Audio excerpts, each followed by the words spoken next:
Olá, bom dia. Muito bem-vindos. Mais uma aula do nosso FIC de Enologia e Viticultura. Hoje a gente vai falar um pouquinho sobre elaboração de vinhos brancos. Na aula passada a gente viu alguns processos e as principais etapas de elaboração do vinho tinto. E hoje a gente vai falar do branco e também eu trouxe para vocês um material sobre as principais variedades brancas cultivadas no mundo, com a origem, algumas características da uva, algumas características do vinho, né, com relação a aromas. Então, um material bem interessante. E nas próximas aulas eu vou trazer aí um material relacionado às uvas tintas, tá?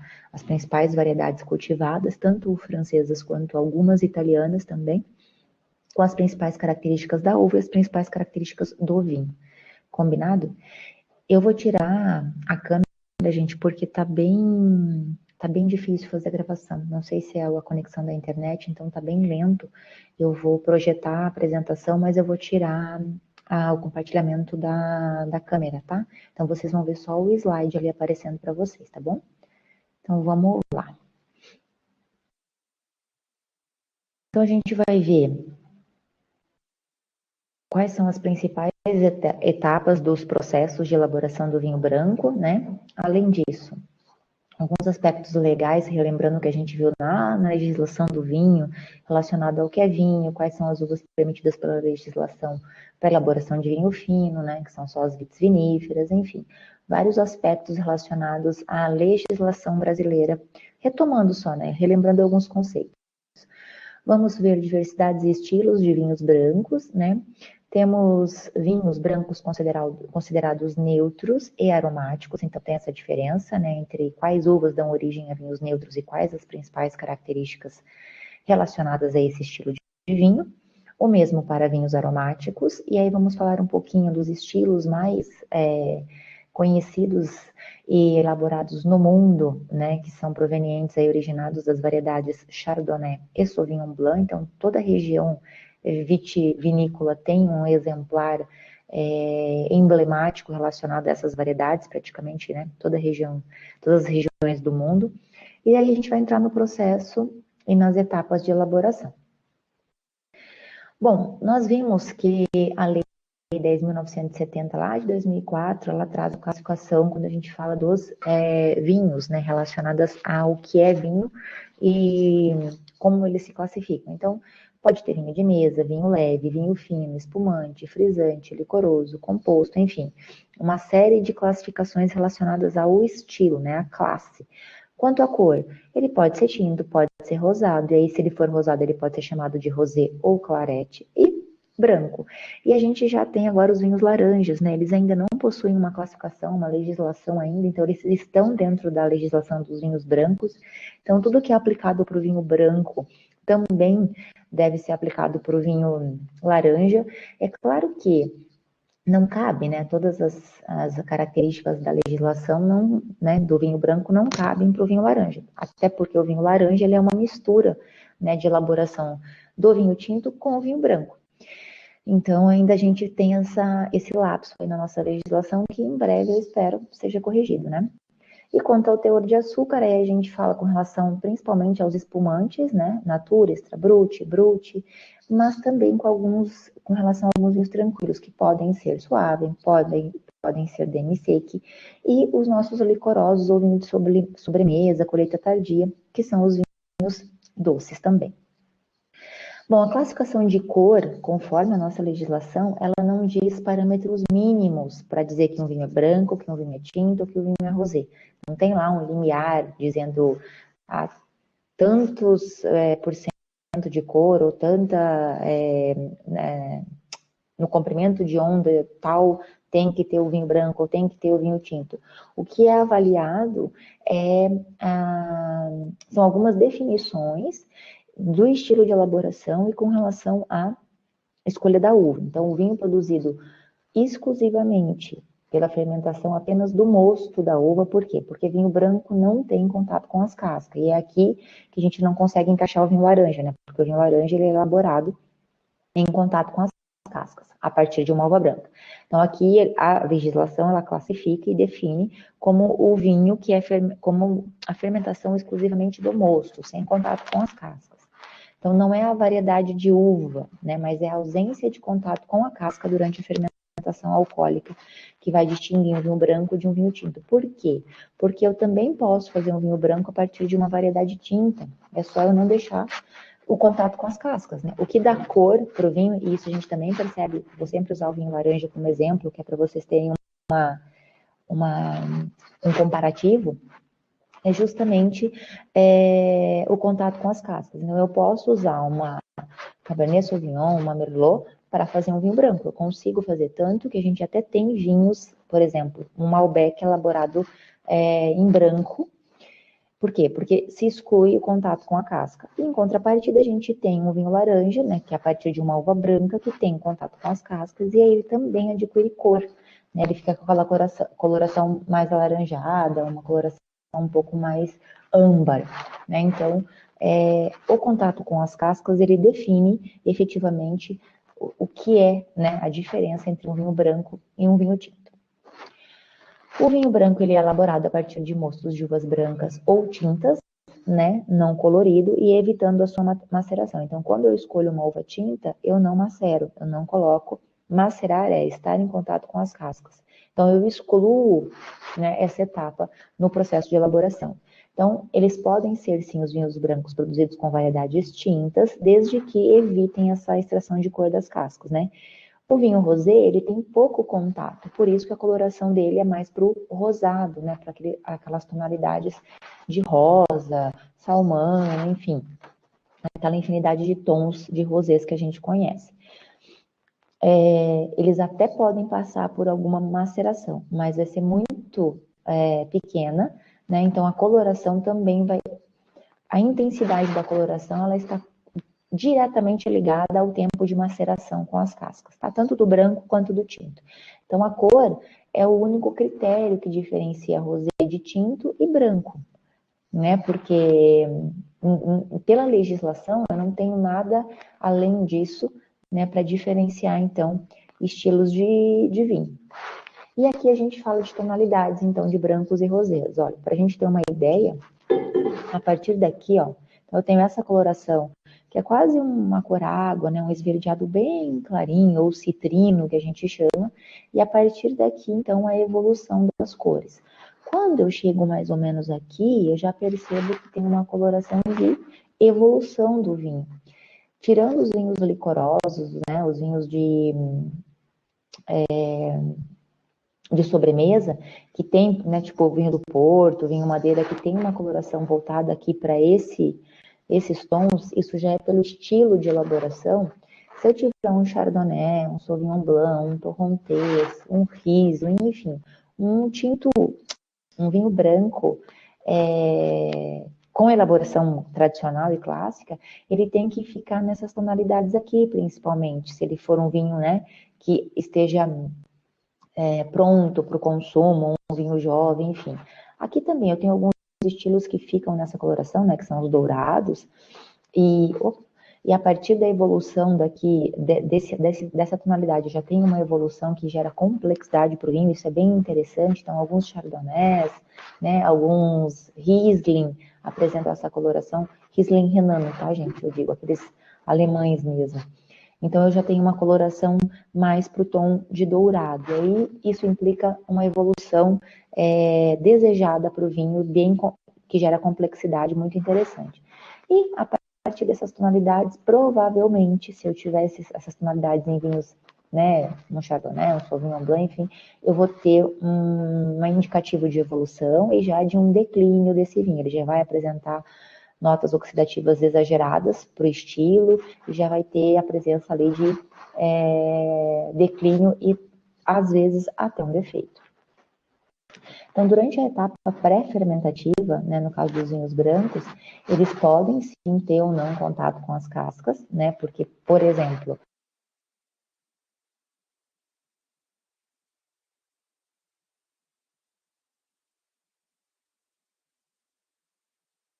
um vinho com maior complexidade, um vinho que tenha mais estrutura, que tenha um potencial de guarda maior. Aí eu posso, sim, ter esse contato durante a fermentação prévia, né, da fermentação alcoólica. Se eu tenho uma uva com qualidade, uma uva saudável, bem madura, né, com a maturação completa, compostos fenólicos, compostos aromáticos, já na etapa de maturação, eu posso usar essa maceração pré-fermentativa para a extração de alguns compostos interessantes. Então, eu não tenho o etanol ainda, né? É uma etapa pré-fermentativa, então eu não tenho aquela extração agressiva. O etanol, ele ajuda a extrair bastante coisa também. E eu tenho nas partes sólidas muito de compostos aromáticos, principalmente os ésteres, esses compostos voláteis. Então, ésteres, alguns fenóis. Então, são compostos álcoois, compostos muito interessantes, aromaticamente falando. Então, é interessante fazer essa etapa para esse tipo de extração. Né? São outros compostos diferentes daqueles que eu vou extrair se eu tiver só mesmo a fermentação, né?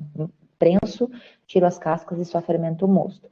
Mas, em contrapartida, eu também tenho nessas partes sólidas os compostos amargos, os compostos herbáceos, né?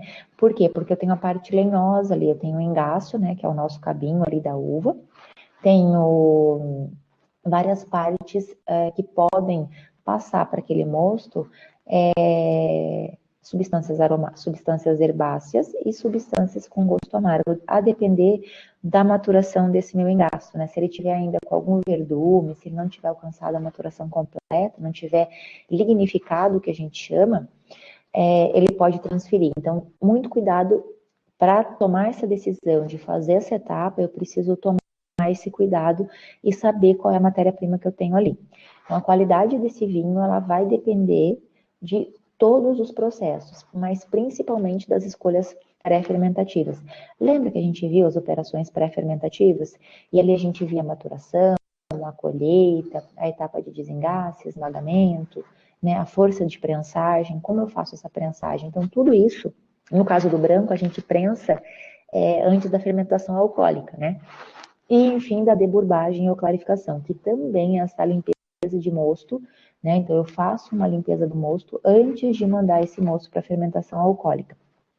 Porque vinho branco extrai muito também, principalmente aqui nessas etapas pré-fermentativas de contato, de maceração, extrai muita coisa que vai prejudicar, então, ali a hora da fermentação. Eu posso trazer compostos que prejudiquem ou que oxidem o meu mosto depois, durante a fase de fermentação alcoólica. Então, a importância da clarificação, que é para eu levar embora, tirar do mosto compostos indesejáveis. Então, compostos herbáceos, compostos amargos, compostos de, por exemplo, excesso de proteína, que também depois vai dificultar a fermentação alcoólica lá na frente.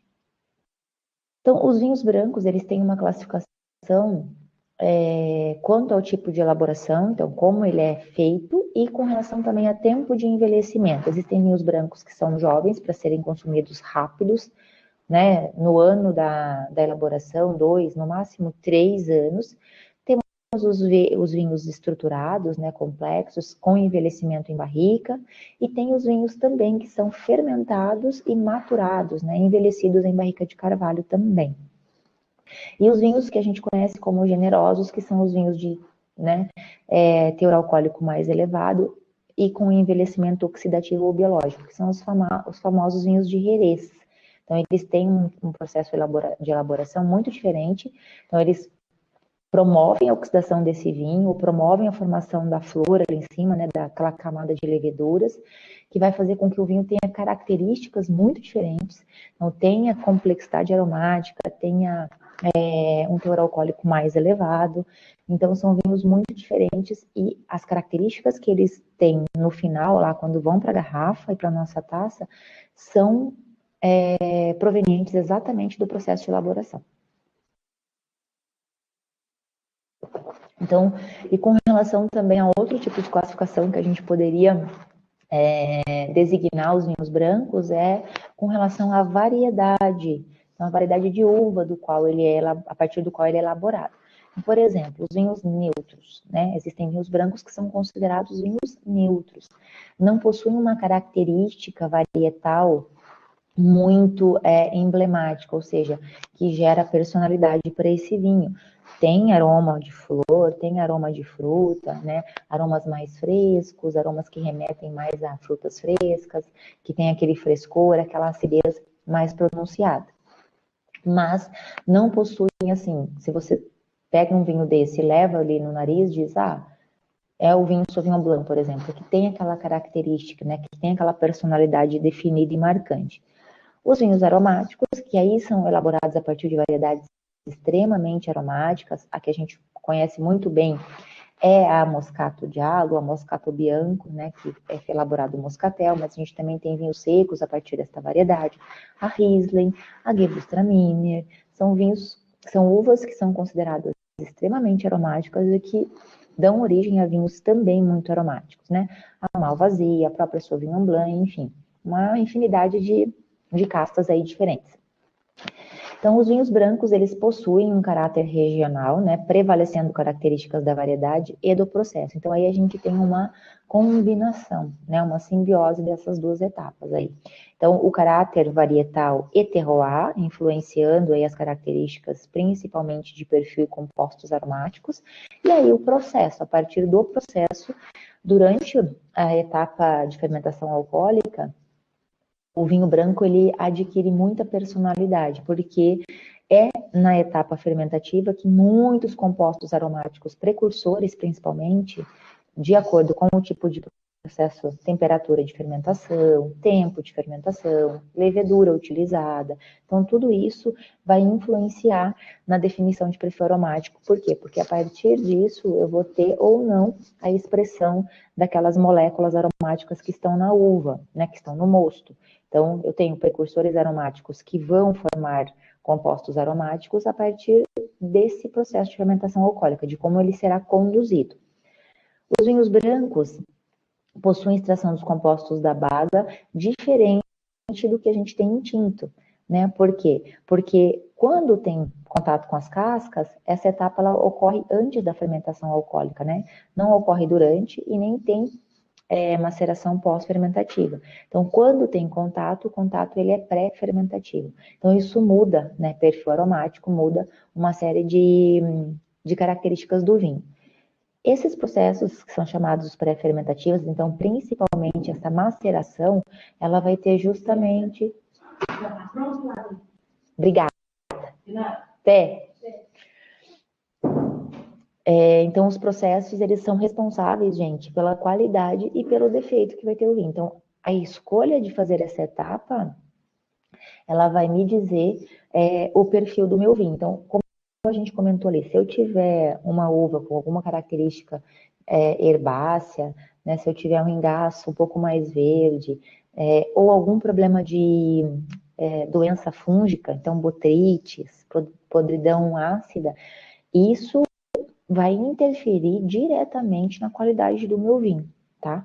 Ela vai, então assim, a escolha de macerar, fazer maceração pré-fermentativa é muito importante, porque eu tenho que avaliar bem a matéria-prima. A gente vai ver mais para frente que o contato, se eu tenho uma uva que tem indício de alguma podridão cinzenta ou alguma podridão ácida, eu vou interferir na formação desses compostos. Então, é imprescindível que haja uma limpeza dessas bagas e desses cachos que tem essa concentração de doença fúngica, para eu conseguir... e o interessante é fazer desengasse, prensagem e já botar a fermentar o mosto sem contato com as cascas. Quanto mais eu tenho contato com as cascas, mais eu estou permitindo a multiplicação dessas células de fungo ali. Então, fazer essa etapa de forma bem rápida e não deixar o contato ali com as cascas é muito importante. O segredo, prensagem e clarificação. Então, eu tenho uma uva que está com a qualidade um pouco comprometida, tem presença de podridão, tem um pouco de compostos herbáceos ali, vegetais, de verdume, eu desengaço, prenso e já levo para clarificação. Faço uma clarificação com bentonite, com algum outro coadjuvante, né, bentonite, enzima, gelatina, enfim, uso lanço mão desses clarificantes para fazer uma etapa de clarificação bem feita, com temperaturas bem baixas, para extrair e levar embora boa parte desses compostos que são considerados indesejáveis. O tempo para extração, ele pode ser considerado ilimitado, pois logo o mosto irá fermentar. Então, de um dia ou 2 dias, tá, em contato com as cascas, ali macerando, são suficientes. Pode entrar, eu paro a gravação. Bom dia. Então, bora lá, gente, continuando. Bom, então, estávamos falando da questão de maceração, né? Essa parte de extração em contato com as cascas, no caso de um vinho branco, então, algumas horas ou até 1 ou 2 dias. E as decisões, então, pré-fermentativas são as mais importantes em relação à elaboração de um vinho branco. Então, tempo de prensagem, programa, né? Quanto tempo eu vou prensar, qual vai ser a força dessa prensagem, qual é o tipo de prensa, né? Qual o tipo de extração que se faz em relação ao tipo de prensa. Tem possibilidade de maceração, então uma matéria-prima permite isso. Se vai ter corte entre mosto-flor e mosto-prensa, então só para a gente se localizar, o mosto-flor, quando eu coloco as uvas ali na prensa, aquele suco que escorre sem força nenhuma aplicada naquela matéria-prima, naquelas uvas, é chamado mosto-flor. Então, ele escorre de forma natural, por gravidade. Eu não aplico força nenhuma.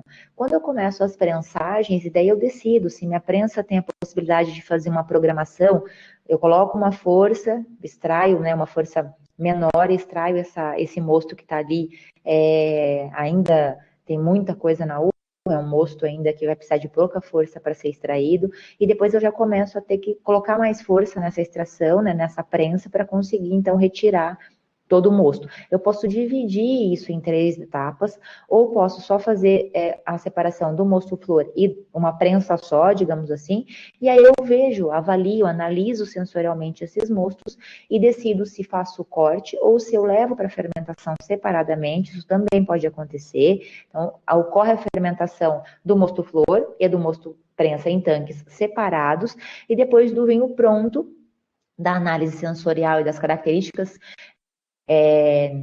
físico-químicas desse vinho, eu decido, então, se fazer ou não o corte. E o grau de clarificação, qual vai ser o tipo de clarificação, se vai ter filtração ou não, enfim, os processos posteriores a tudo isso, e até a própria clarificação do mosto, né? Então, eu vou fazer uma clarificação no mosto flor menos intensa, né, menos tempo, no mosto prensa eu faço uma clarificação mais intensa, porque, né, foi retirada mais proteínas, retirado mais compostos dessa prensagem, e aí eu avalio, então, quais serão os destinos desses 2 tipos de mostos, ou 3 tipos, né?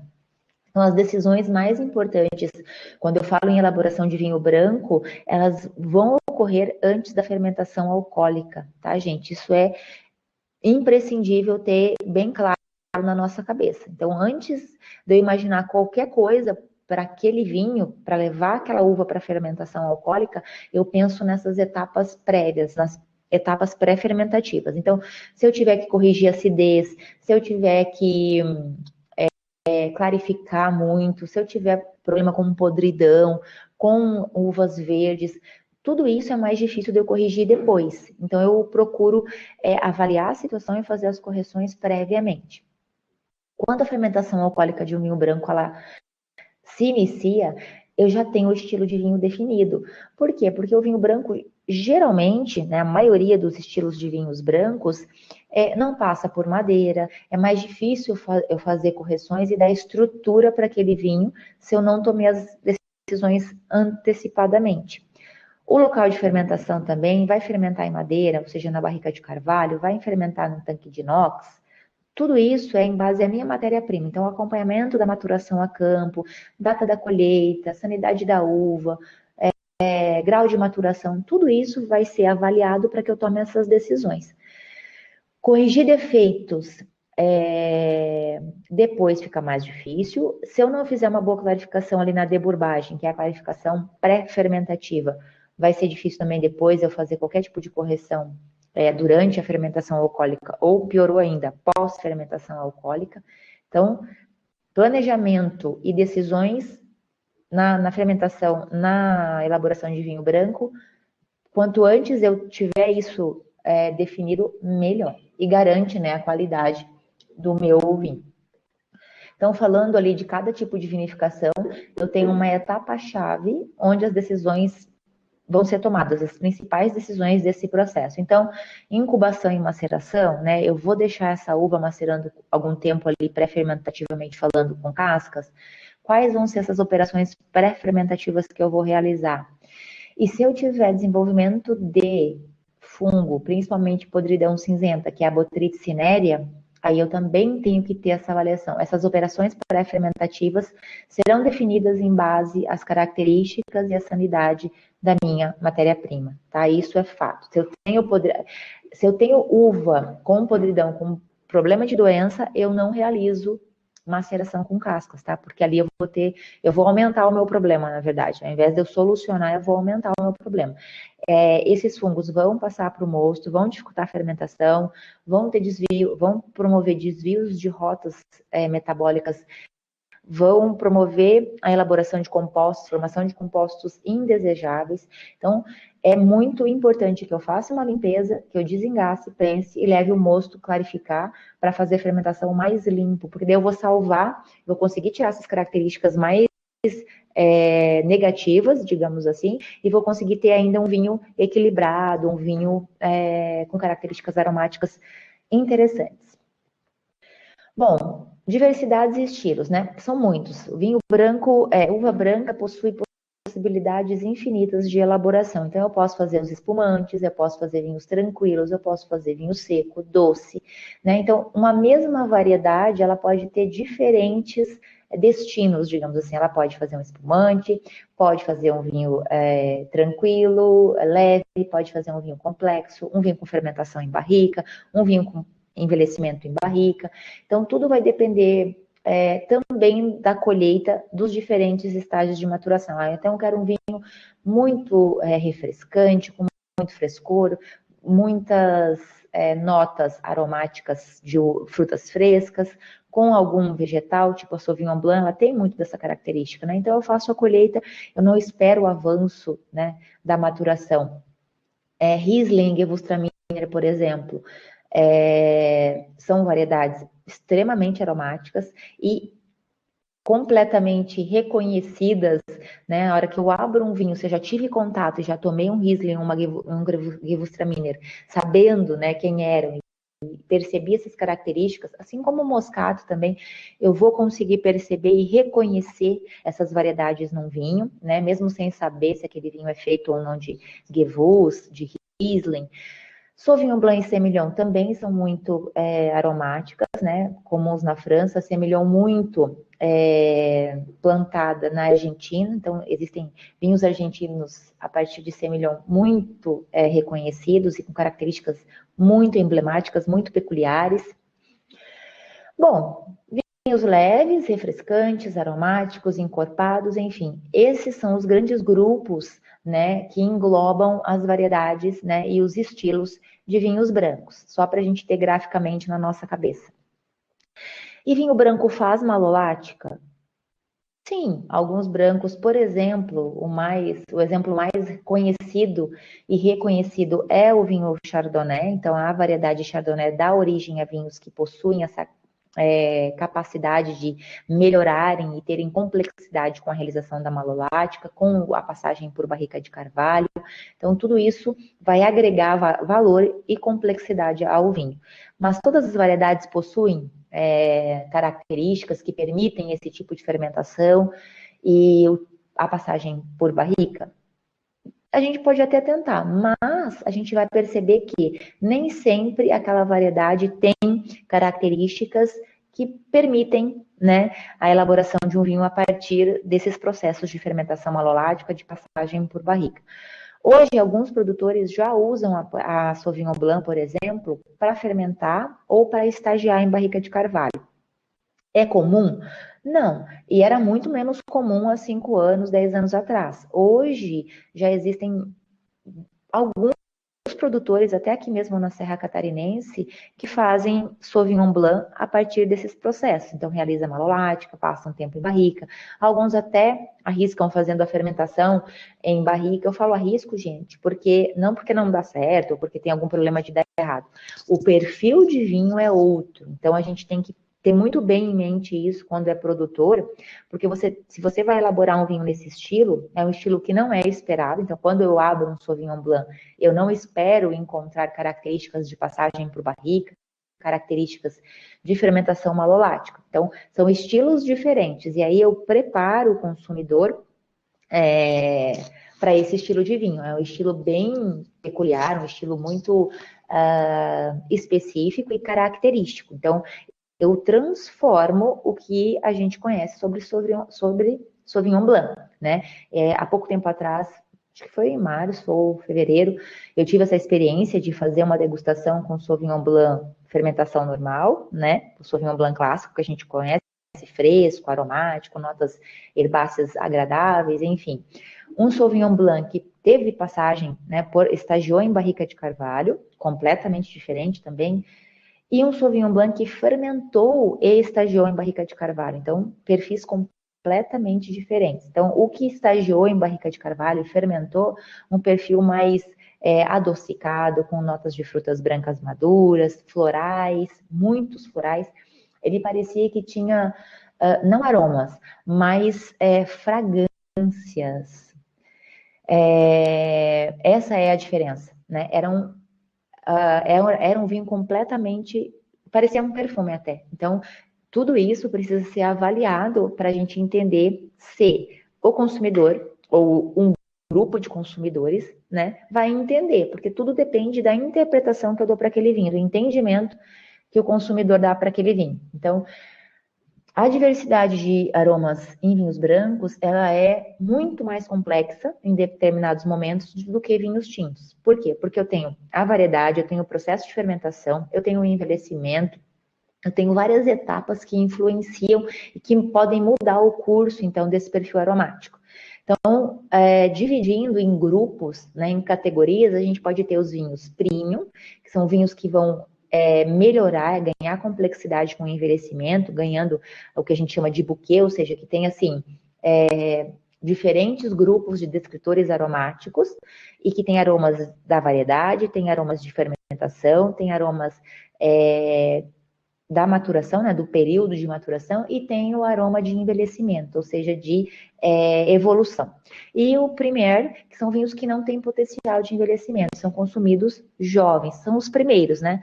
Premier são os primeiros que são elaborados e os primeiros a serem consumidos. Internacionalmente, a gente consegue fazer essa classificação em relação aos vinhos brancos em 4 estilos e conforme a variedade de produção. Então, a partir da uva, eu tenho vinhos neutros, os vinhos elaborados a partir da Chardonnay, que são reconhecidamente, né, no mundo todo pelas suas características aromáticas, vinhos a partir da Sauvignon Blanc e os vinhos aromáticos. Então, os neutros não apresentam um aroma varietal específico, que dizem assim, ó, esse vinho é de torrontés, por exemplo, né? Tem aromas jovens da fermentação, principalmente os ésteres de etila e acetatos dos álcoois, que eu comentei com vocês lá no início. São apreciados por quê? Porque eles possuem uma acidez refrescante, são vinhos leves, jovens, que para matar a sede mesmo. Essa é a frase que resume, né? Tem um teor alcoólico moderado, né? Não possuem ausência de amargor, são aromas que raramente vão ter durabilidade, ou seja, vão permanecer, eles são aromas voláteis, né? O nome mesmo já diz. Rapidinho ali, 1 ano, e a gente já não percebe aquela característica aromática mais no vinho. São produtos que terminou a elaboração, já são envasados e já são mandados para o consumidor final. Então, são aqueles que são consumidos dentro do ano da safra, geralmente, no máximo 2 anos. Produzidos com variedades de alto rendimento, então variedades que possuem cachos grandes, que possuem produtividade na planta. Então, a Ugnin Blanc é um exemplo, que é a Trebbiano, né? A Ugnin Blanc francesa, na Itália chamada de Trebbiano, a Macabeu, que na Espanha também é conhecida como Viura, a Irene, que é uma origem espanhola, que tem a maior área plantada no mundo, porque ela a partir dela se faz o brand também, ela é muito usada para elaboração de brand. Grenache branca, Clairette, ou seja, são variedades que possuem cachos grandes, que possuem volume de produção na planta. Então, os vinhos neutros também podem ser obtidos a partir de variedades consideradas nobres, digamos assim, né, que possuem uma produtividade menor, mas que de repente tem uma alta carga produtiva em condições climáticas inapropriadas, ou seja, é cultivada numa região na qual ela não se adapta muito bem, né? Então, se pode também ela não consegue se expressar de acordo com essa alta capacidade produtiva e das condições climáticas que não são as ideais para suas características, e aí ela consegue dar origem a vinhos mais neutros, mais básicos, e não expressar aquelas características que ela possui de acordo com a sua, quando ela tem um ambiente adequado, né? Então, expressar todos os seus aromas, toda a sua complexidade, digamos assim. Os vinhos Chardonnay, bom, ela é considerada a rainha das uvas brancas, né? Também conhecida internacionalmente, também plantada em todas as regiões vitivinícolas do mundo. E o Chardonnay da Borgonha, ele é reconhecidamente o padrão mundial, então muitas regiões, muitos produtores tentam, né, fazer um Chardonnay da Borgonha.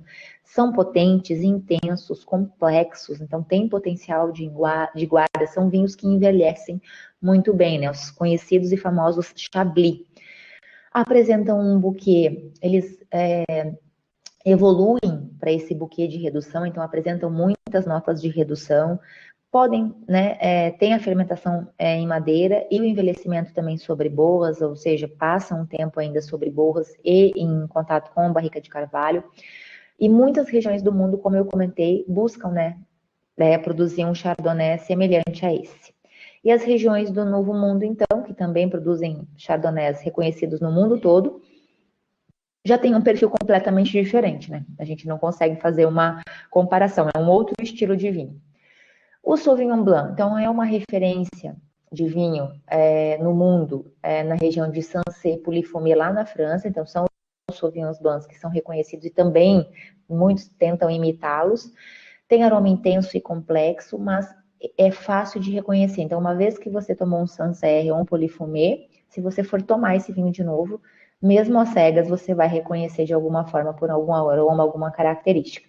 Em climas frio, a Sauvignon Blanc, ela é mais aromática, né? Tem características mais intensas de aromas, e aí a gente fala de região de Novo Mundo, Nova Zelândia e Santa Catarina, por exemplo, e um menor potencial de envelhecimento que o Chardonnay. Ela não possui tantas características para permitir essa guarda. É claro que quando a gente passa um Sauvignon Blanc por barrica de carvalho, tem um processo de elaboração diferente, isso muda, esse perfil muda e pode sim permitir que ele tenha capacidade de evoluir de forma saudável e ganhando complexidade. Poucos locais colocam a variedade de madeira, como eu comentei com vocês, né, ou deixam sobre boas, mas alguns produtores já fazem esses testes e já possuem produtos nesse estilo.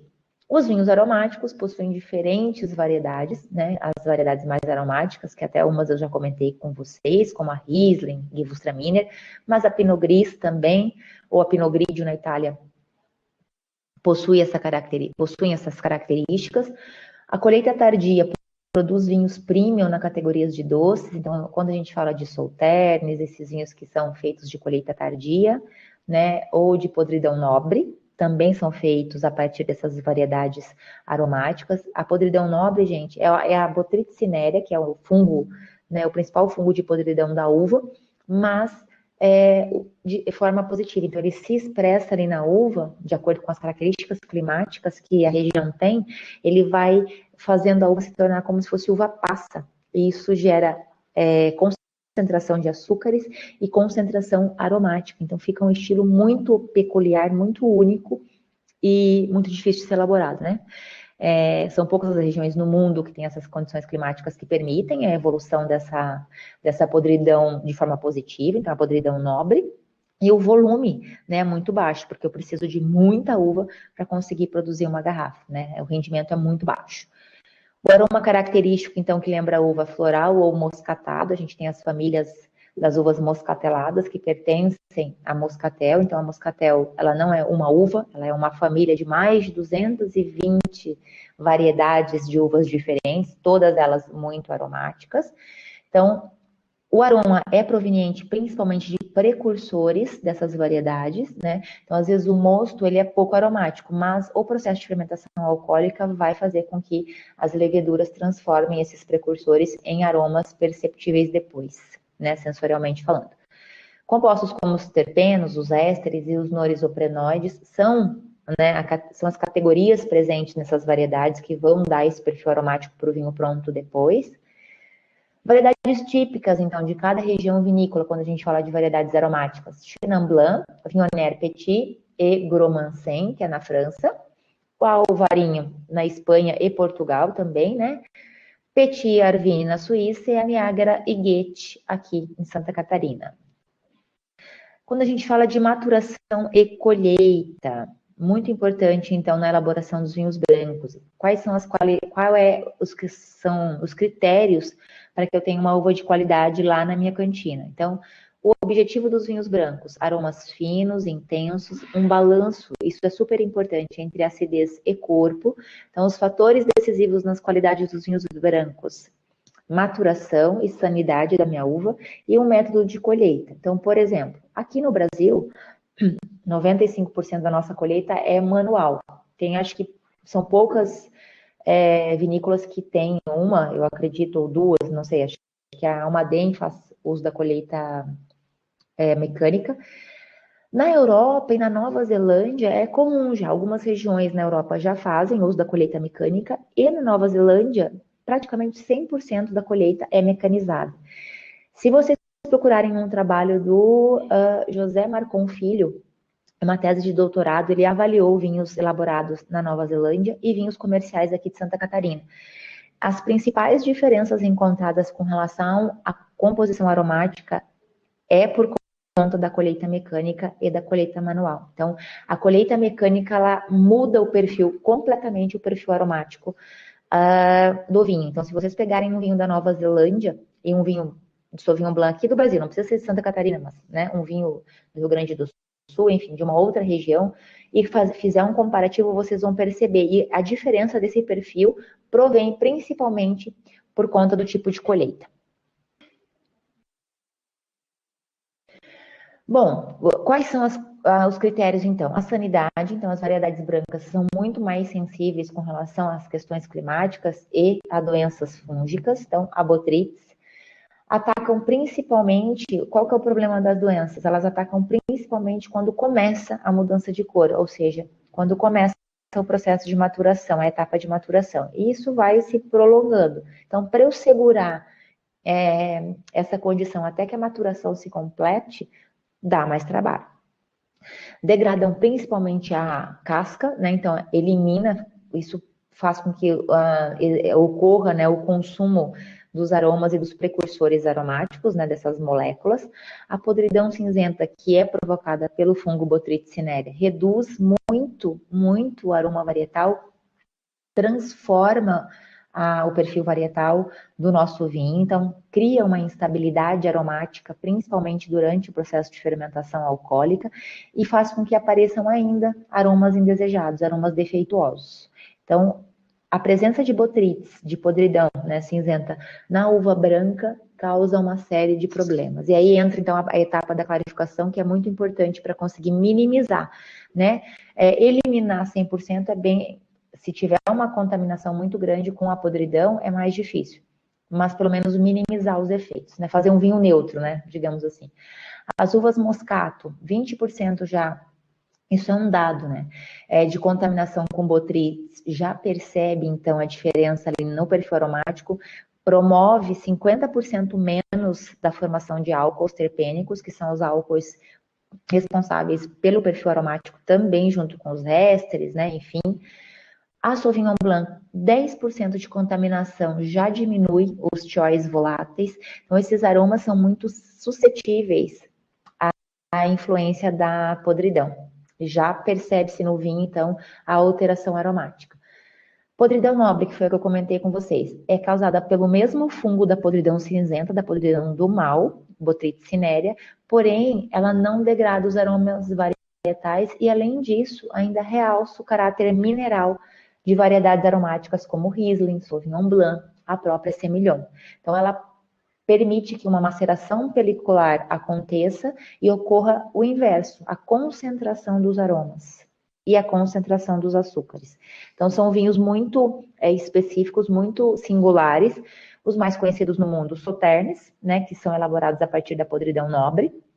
A maioria vai ser atacada pela podridão cinzenta, tá, gente? Mas, né, algumas regiões são privilegiadas.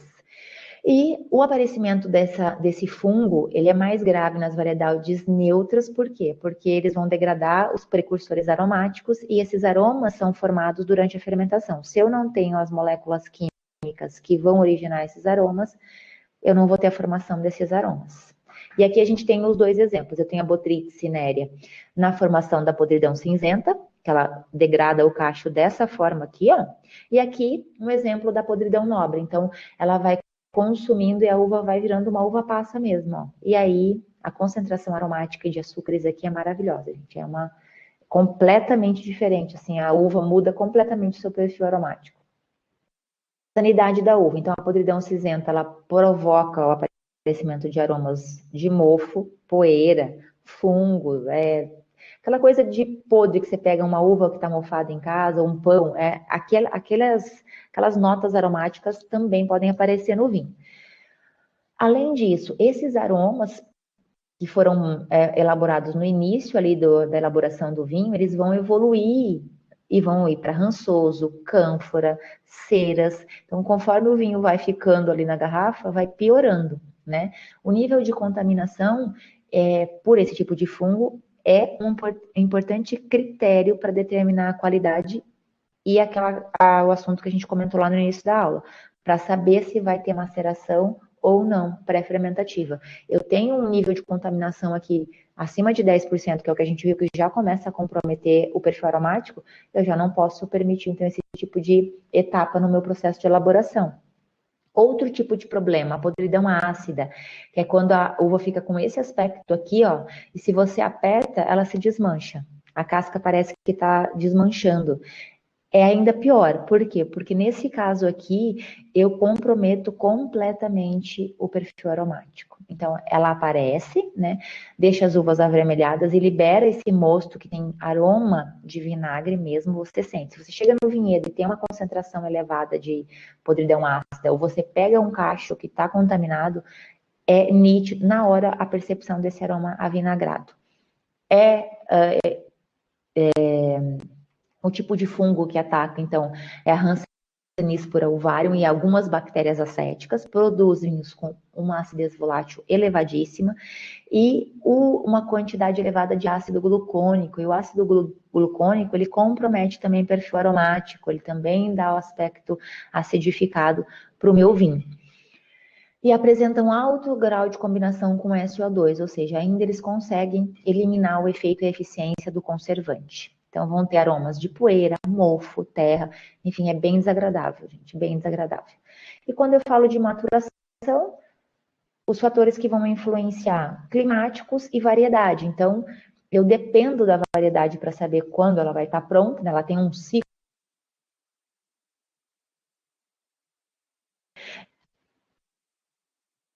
E também as condições climáticas, né? Que vão influenciar muito. Maturação, eu vou acompanhar a maturação tecnológica, que está muito relacionada com o nível de acidez e concentração de açúcares. É esse binômio que eu tenho que acompanhar. A maturação fenólica e a maturação dos compostos fenólicos, taninos, compostos herbáceos, vegetais, e a composição aromática também, que vai evoluindo, né? A formação de compostos aromáticos conforme avança a maturação. As melhores regiões para a produção de vinhos brancos são regiões onde a maturação vai acontecer de forma lenta. Então, regiões mais frias, que eu tenho temperaturas amenas durante a noite, principalmente, né? Por quê? Porque essa degradação de ácidos vai ser lenta e a formação dos compostos frutados se intensifica e a acidez não diminui. Então, eu tenho uma concentração aromática interessante, ao mesmo tempo, uma acidez interessante, que é importantíssima para os vinhos brancos. A data, a escolha da data, bom, exige muito cuidado, mais cuidado, tudo é muito mais difícil em relação às uvas brancas. São mais sensíveis à oxidação e aparecimento de aromas defeituosos, então todo cuidado é pouco. Dependendo do tipo de colheita, esses aromas podem sumir ou serem alterados. Lembra? Colheita manual, colheita mecânica? Então, realizar uma colheita parcelada pode ser interessante. Então, eu coleto uma amostra, faço as análises, percebo, né, onde estão as parcelas que têm maior concentração de açúcar, aroma e acidez, de acordo com aquele estilo de vinho que eu gostaria de elaborar, e faço a colheita em 2, 3 etapas. Galhos e outros materiais devem ser evitados, então, na etapa de maceração, se for o caso, e de desengasse e prensagem, e manter as uvas intactas, né, o mais intactas possíveis até chegarem lá na etapa de processo na cantina. Deve ser realizada nas horas mais frescas do dia, com temperaturas mais amenas. Quando for à noite ou nas primeiras horas da manhã, ter cuidado com a formação de orvalho, porque o orvalho dilui o moço. Então, se eu tenho uma uva que está muito molhada, talvez não seja o caso de fazer a colheita nessas horas, se forem regiões que formam esse orvalho. Pode ser de forma mecânica ou manual, né? Em um único estágio, então eu colho toda a minha parcela, todo o meu vinhedo de uma vez só, ou eu faço essas passadas e intercalo a minha colheita em diferentes passadas, né? Com ou sem classificação no vinhedo ou nas mesas de seleção. Tudo isso é definido conforme ao estilo que se deseja. Maturação e colheita. Então, eu acompanho a maturação para definir data de colheita. Se a colheita é manual, as possibilidades que eu tenho de fazer uma limpeza e seleção da uva já no vinhedo são muito interessantes. Isso já me ajuda a fazer uma colheita já mais selecionada e levar essas uvas limpas para a cantina. Evita galho, folha, qualquer outro tipo, né? Animaizinhos ali, qualquer bichinho que esteja junto. Na colheita manual eu posso fazer, né, essa eliminação. Já na colheita mecânica, eu não consigo selecionar a caixa, eu não consigo fazer limpeza, nem antes e nem depois lá na cantina, tá, gente? Porque a uva ela já vai bastante dilacerada. Não tem como eu conseguir selecionar quais parcelas eu quero colher, a não ser que eu colha uma linha, não colha outra, né? Mas eu não seleciono em base às características da minha maturação. Vai junto folha, galho, bichinho, então, né? Um outro tipo de colheita. E já começa a etapa de oxidação. Por quê? Porque eu já dilacero baga, eu já começo a ter liberação de suco. Então, isso vai fazer com que os compostos comecem a se oxidar. Então, é outro perfil justamente por isso. Obtenção do mosto. Como é feita essa etapa?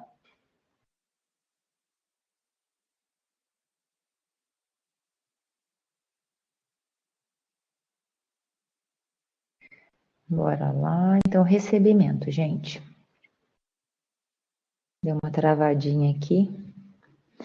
Então, toda a manipulação deve evitar oxidações e macerações não desejadas durante essa etapa ali, né? O excessivo rompimento ou dilaceração do tecido vegetal pelos equipamentos, isso, quanto mais eu oxidar e mais dilacerar, mais aromas amargos e, dependendo da prensagem, né, da intensidade, excesso de borras. Então, nas vinificações em branco, é muito difícil ter um mosto único, com a mesma qualidade, do mosto flor até o mosto prensado. Então, por isso que se usa muito fazer as separações desses mostos e fazer os vinhos de forma separada, vinificar cada um num tanque com os diferentes graus de extração. O que é preciso para eu garantir a qualidade desse mosto? Então, colher uvas manualmente, transportá-las em recipientes pequenos para não ter muito peso, né, excesso de uva, caixas muito grandes, descarregar direto na máquina de desengasse, evitar a dilaceração dessas partes, né, no transporte. O esmagamento deve ser feito de forma suave, de preferência por rolos. Existem desengaçadeiras, né, que fazem, você joga a uva lá e ela vai fazendo o atrito entre dois rolos, então isso é suave e vai fazendo essa parte de desengaço. Então vai engaço para um lado e baga para o outro. A prensagem deve ser lenta, com pressões progressivas, então eu começo com uma pressão e vou aumentando essa força. Rapidez na extração do mosto é importante para evitar oxidações, né? Quanto menos eu tenho esse contato excessivo com oxigênio, melhor, e em condições de temperaturas mais baixas. Então, se eu fiz a colheita e não vou a colheita, um horário que tá já com sol, que eu tenho uma uva que não tem uma temperatura tão assim baixa, o ideal é que ela vá para a câmara fria por algumas horas, para ela alcançar uma temperatura ali de 8, 10 graus, e aí eu vou processar essa uva com essa temperatura mais baixa, tá? Para evitar a oxidação também. Nós temos dois tipos de extração do mosto. Então, a prensagem sem esmagamento prévio e a prensagem de uvas esmagadas, o que significa que eu faço o desengace, e aí eu separo o rax, né, o engaço da uva, e aí a uva vem para um lado, que nem nesse tanque aqui da foto, ou eu posso fazer a prensagem dos cachos inteiros, como nesses dois casos, desses dois tipos de prensas aqui, ó, uma prensa na vertical e uma prensa na horizontal. Então, tudo depende do estilo de produto que eu desejo, né? O que eu quero para o meu vinho e da matéria-prima que eu tenho. Na prensagem sem esmagamento prévio, então as uvas vão inteiras, sem esmagar nem desengaçar. Eu vou jogar o cacho lá. Geralmente são essas prensas verticais descontínuas que são usadas, né? Que são essas daqui, ó. O mosto é obtido através do rompimento progressivo das bagas. Então, primeiro tem o mosto mais doce, né, que tem pouca maceração, ou seja, ele está pouco prensado ali. É um mosto que tem maior facilidade na clarificação, porque eu não extraí tanta coisa da casca, tanta proteína, tantos compostos. E esses primeiros mostos que, né, saem ali dessa prensagem mais leve, ou o próprio mosto flor, ele tem um pH mais baixo, tem menos cor, né? E é menos sensível às oxidações, então ele demora mais para oxidar e tem uma menor concentração de compostos fenólicos também. Lembrando sempre que os nossos compostos fenólicos, eles vêm das cascas. Então aqui, ó, são fotos de prensas, né? Então essa aqui é uma prensa vertical, essa aqui são prensas horizontais, que são, elas funcionam, aqui dentro tem um balão, então você fecha, liga, e tem como, ó, esse painel aqui é para você fazer justamente a programação da prensagem. Então, que força vai ser usado no início, que força vai ser usado durante todo o período e quanto tempo vai durar essa prensagem. Eu faço toda uma programação nesse painel, fecho, e aí um balão que tem dentro vai enchendo e vai prensando contra a parede da prensa as uvas. E aí o mosto, né, o suco vai escorrendo.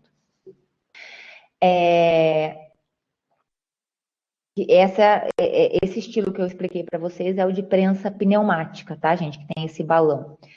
Nesse estilo aqui de pisa, né, que é a chamada prensagem de pisa, que era muito utilizado antigamente e ainda é em regiões de Portugal, principalmente, outras regiões do mundo, mas a técnica que é mantida de forma muito tradicional até hoje em Portugal, então nesses lagares, então esses tanques gigantes de cimento, então eles jogam a uva ali e as pessoas vão fazendo a pisa mesmo, né? Chama prensagem a pisa. Por quê? Porque dizem os portugueses, né, que mantêm essa tradição e esse estilo, é uma extração leve, então, porque a pisagem, né, o nosso pé, o pé humano não consegue colocar uma força tão agressiva como as prensas fazem, então a extração ocorre de forma lenta e gradual, e são muitas horas de pisagem para conseguir fazer uma extração adequada.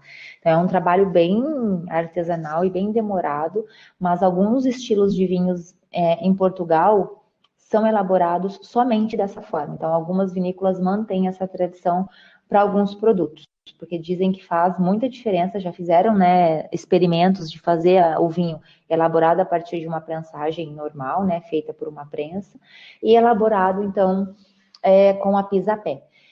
A pisa-pé mantém características frutadas mais interessantes, maior complexidade, extrai menos compostos herbáceos, então é bem interessante a filosofia, né, da pisa-pé. Geralmente são os vinhos tintos, tá? Que são feitos a partir desse estilo de Pisa, né? Os brancos em menos proporção, justamente porque oxidam muito, então esses lagares ficam abertos, a fermentação ocorre em aberto, então é pouco utilizado. Eu trouxe mais mesmo como nível de curiosidade para vocês, tá? E a prensagem das uvas esmagadas. É rápida, otimiza a capacidade das prensas e permite um maior rendimento. Então, o rompimento é feito de forma delicada pelos rolos, e é essencial quando se pretende realizar uma maceração pré-fermentativa, tá? Então precisa passar por essa etapa para ter contato com as cascas, né? Já ter esse rompimento, esse desengaste, digamos assim, com o esmagamento. O transporte da uva branca esmagada deve ser delicado e por gravidade, ou seja, sem uso de bombas, porque a bomba também exerce uma força que também vai alterar a composição desse mosto, e a uva esmagada ela pode ser levada também para tanques de maceração ou para decantadores ou até mesmo para as próprias prensas, né, quando for o momento da prensagem. Então, uma adequada extração desse mosto deve evitar as oxidações e evitar a extração de compostos fenólicos, principalmente de cascas, sementes e engaços. Por isso, o contato com essas partes, né, durante a maceração pré-fermentativa, deve ser muito bem pensado a forma como vai ser realizada essa etapa, tá? Porque a extração dessas partes do cacho não é interessante para o produto final, no caso de um vinho branco, principalmente. O contato com o oxigênio, ele é desejável até um certo ponto para oxidar alguns compostos, que se não oxidarem agora, nessa etapa, no momento ali da clarificação ou da fermentação, podem se oxidar. Então, a gente já elimina esses compostos nesse primeiro contato com o oxigênio. Bom, a gente tem aqui um mapa mostrando as regiões antigas, né, da viticultura, então onde tudo começou. Então a viticultura no sul do Cáucaso, na Mesopotâmia, a viticultura fenícia e aqui no delta do Rio Nilo. Então foram as grandes regiões. E aqui essa partezinha que está em verde, né, o círculozinho verde aqui, são vestígios arqueológicos da presença pré-histórica do vinho em recipientes, nas ânforas, né, os recipientes foram encontrados e as análises químicas comprovam isso já desde 3.000 anos antes de Cristo. Esse estilo desse vinho, né, arqueológico antigo, que é o vinho laranja, então esse método ancestral, né, de ser elaborado, que é o vinho laranja, então está sendo retomado. Então, é um tipo de elaboração de vinho branco, entre aspas, porque ele é feito somente com uvas brancas, né?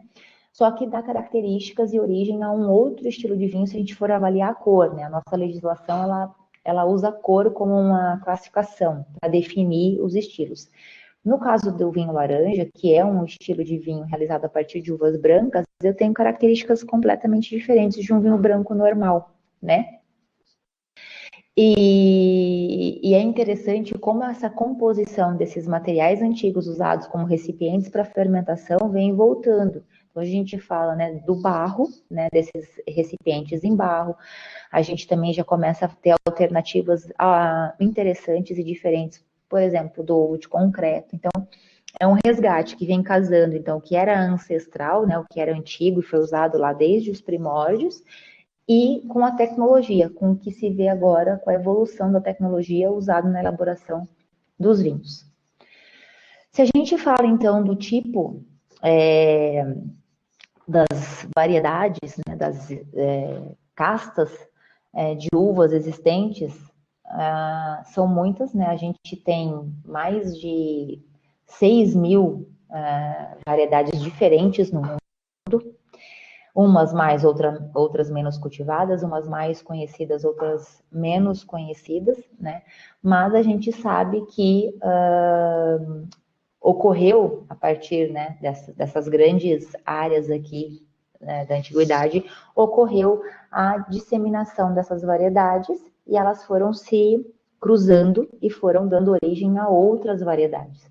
E hoje a gente tem, então, né, uma infinidade aí de estilos elaborados a partir dessas infinitas castas de uvas. Se a gente fala, então, da disseminação aqui no Brasil, lá em 1493, só contextualizando historicamente um pouco, para a gente começar a falar das variedades, Cristóvão Colombo trouxe, né, na sua embarcação algumas mudas, e essas mudas, a partir daí, foram se espalhando, então, pelas Antilhas, México, Peru. Então, o cultivo da videira ele foi se difundindo principalmente pelos missionários, né, do cristianismo. Eles foram se espalhando ali, ele foi se espalhando pelo continente americano como um todo. Aqui no Brasil, ela começou, né, em 1532, com Martim Afonso, que trouxe as mudas lá, chegando na Bahia, em Pernambuco. Então, a videira desse gênero, né, Vitis vinifera, da família Vitaceae, ela começou a ser disseminada. Foi uma tentativa, né? Nessa primeira tentativa aqui no Brasil não funcionou, né? A gente não conseguiu, ela não conseguiu se estabelecer, então aí que entrou o cultivo da Vitis labrusca, das Vitis americanas, mas o Vitis teve essa tentativa e a Vitis vinifera, né? O gênero todo tem mais de 60 espécies diferentes, mas no mundo são com o destinação, né, para elaboração de vinhos. A gente tem a Vitis vinifera somente, né, para a elaboração de vinhos finos. E aqui no Brasil, essa primeira tentativa, então, em 1535, ela não vingou, e depois a gente, né, conseguiu, através de outras tentativas, implementar o cultivo das vitis viníferas. E hoje a gente tem, né, é o único país no mundo que tem regiões tão diferentes com o cultivo da videira. É impressionante, né, a gente comparar as regiões, falando de clima, de solo, avaliando as características e você entender como uma variedade, uma Syrah, Sauvignon Blanc, Merlot, Vermentino, enfim, consegue se adaptar em condições tão diferentes, fazendo uso de manejo, de técnicas de manejo, de aplicação de alguns hormônios, da irrigação, de uma poda diferente. Então, é muito interessante e muito incrível a capacidade, né, de adaptabilidade dessas variedades, mas mais que isso, a capacidade de adequação das técnicas de manejo, sobretudo, e do uso, né, do que a gente tem de tecnologia para irrigação, para aplicação de hormônios, enfim, a junção de todas essas técnicas, de todos esses fatores, para conseguir que a videira se desenvolva no Nordeste, se desenvolva no Sudeste, se desenvolva no Centro-Oeste do país, se desenvolva no Sul, né? Então, são mais de 6.000 variedades, né? De cultivo existentes hoje, que a gente tem em alguma área no mundo, são centenas, né? Não são mais que algumas centenas. Algumas são autóctones, então Portugal possui mais de 200 variedades autóctones, a Itália também é uma região que possui muitas variedades autóctones, ou seja, são variedades nascidas e criadas nessas regiões, né? E que se espalharam depois por algumas outras regiões do mundo.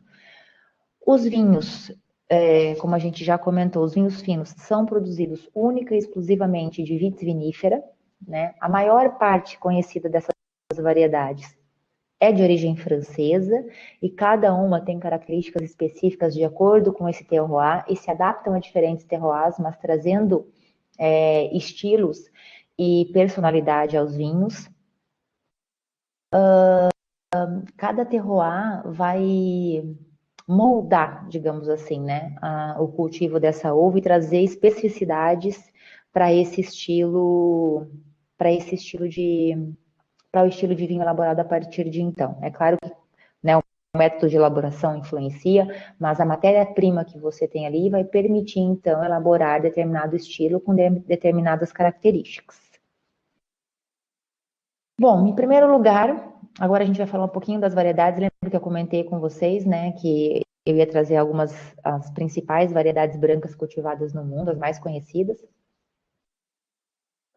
A gente tem, entre as castas tintas, né, eu vou trazer depois na próxima aula as variedades, mas falando das castas tintas, a gente tem a Cabernet Sauvignon como a mais plantada no mundo, né, 341 mil hectares, então 5% do total da área mundial de vinho é de Cabernet Sauvignon. Na sequência, a Merlot com 266 mil, ela está em 37 países e ocupa cerca de 3% da área total de vinhos do mundo. E em terceiro lugar, a Tempranillo, com 231 mil hectares. Ela é uma autóctone, né, espanhola, é cultivada em cerca de 17 países, mas 88% desses 3%, né, de área mundial estão localizados na Espanha. Então, o local, né, de maior cultivo, onde mais se encontra essa variedade, é na Espanha. E falando das nossas castas brancas, né, que foi o tema da aula de hoje, o vinho branco, a mais cultivada no mundo, eu comentei com vocês lá no iniciozinho, é a Irene, ela é espanhola, ela também é usada para a elaboração do brand, lembra que eu comentei com vocês? São 218 mil hectares, cerca de 22% estão localizados na Espanha, e dificilmente a gente vai conseguir encontrar essa casta em outras regiões, né? O lugar de cultivo, então, com maior concentração é a Espanha. Em segundo lugar, a gente tem a nossa amada rainha Chardonnay, com 210 mil hectares, né? É a rainha das uvas brancas, ela é cultivada em cerca de 41 países. Os principais produtores estão na França, na Itália, Espanha, Estados Unidos, Austrália, Chile. E em terceiro lugar, a gente tem a Sauvignon Blanc com 123 mil, né, bem atrás, 123 mil hectares, e também se encontra em diversas regiões do mundo, e algumas regiões com muito destaque, né? Então, não só a França, né, país, região, né, da qual ela é originária, mas Nova Zelândia, Brasil, então Chile, Argentina, alguns países que também se destacam pela elaboração de vinhos a partir dessa variedade. E falando nela, ela é da região de Bordeaux, né, tem destaque principalmente Vale do Loire, Sancerre e Pouilly-Fumé, são as principais regiões mundialmente conhecidas quando se fala de Sauvignon Blanc. Produzem exemplares excelentes e únicos, então, a Sauvignon Blanc, a principal característica dela é se adaptar facilmente e se expressar da melhor forma. Tudo que ela tem de característica positiva, ela expressa intensamente de acordo com o terroir no qual ela é cultivada. Então, ela aproveita, né, e usa 100% do que ela tem de positivo como característica genética, falando da variedade geneticamente, e combina isso com as características positivas do terroir no qual ela se encontra. Então, ela consegue fazer essa junção, fazendo uma harmonização quase perfeita e se expressando da melhor forma. E aí, cada terroir tem as suas especificidades, e isso vai para o vinho. Então, a Sauvignon Blanc, ela se especifica, né, com personalidade em cada região na qual ela é cultivada.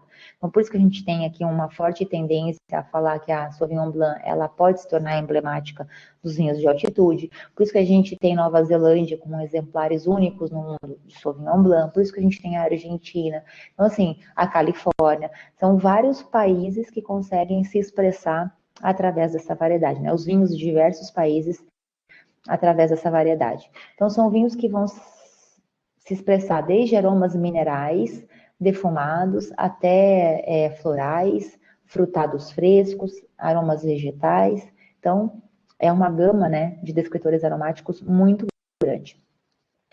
A Nova Zelândia, então, foi a descoberta, né, de terroir com relação a Sauvignon Blanc. Então, lá pela década de 70, ela começou o cultivo. É uma região que faz a colheita praticamente 100% mecanicamente.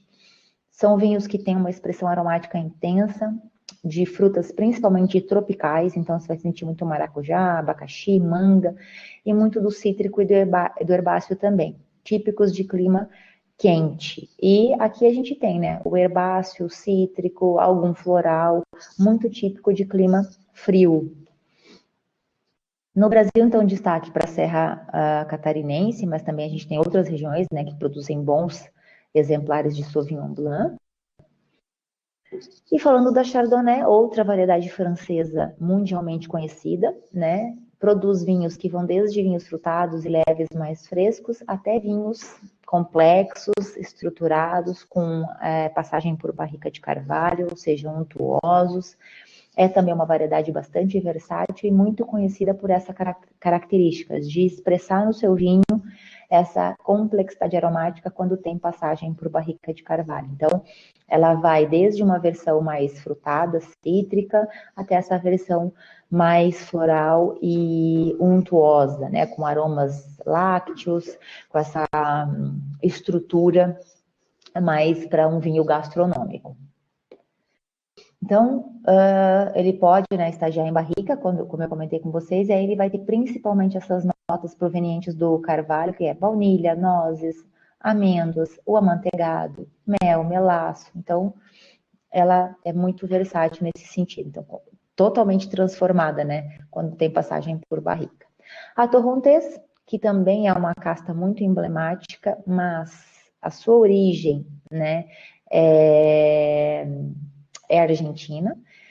É o único país, né, que tem ainda o cultivo em volume, né, em grandes quantidades. Então, os torrontés mais conhecidos no mundo são provenientes da Argentina. É um cruzamento, é uma variedade extremamente aromática, um cruzamento entre Moscatel de Alexandria e País, né? Então, ela tem esse parentesco com a Moscatel, e essa genética faz com que ela tenha essa explosão aromática intensa, de aromas voltados para frutas brancas, flores, muitas flores principalmente, e algumas especiarias. São aromas mais adocicados no olfato, mas os vinhos elaborados a partir dela, no geral, são vinhos secos. A glera, né, ou a Prosecco, antigamente ela era chamada de Prosecco, que é uma região de denominação de origem da Itália, que produz, né, o Prosecco. Então, região e uva eram chamadas da mesma forma, mas com o reconhecimento, então, da